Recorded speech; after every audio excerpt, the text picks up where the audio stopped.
ডাকৰ বচন বেদৰ বাণী কথাষাৰ তাৎপৰ্য ব্যাখ্যা কৰা। আমাৰ সমাজত বেদৰ বাণী যি মূল্য, ডাকৰ বচনৰ মূল্য সমপৰ্যায়ৰ।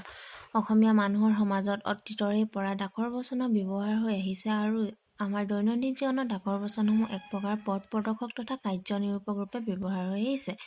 প্ৰকৃততে চাবলৈ গ'লে ডাকৰ বচনসমূহ ফকৰা যোজনা, প্ৰত্যন্ত আৰু প্ৰবাদ বাক্যৰ সমষ্টি। ৰন্ধনক মছলাই যিদৰে সুস্বাদু কৰি তোলে, ঠিক তেনেদৰে ডাকৰ বচনত ব্যৱহাৰো কথা বতৰা ৰসযুক্ত কৰি তোলে। অসমীয়া সমাজত এনে কোনো বিভাগ নাই যাৰ ডাকৰ বচন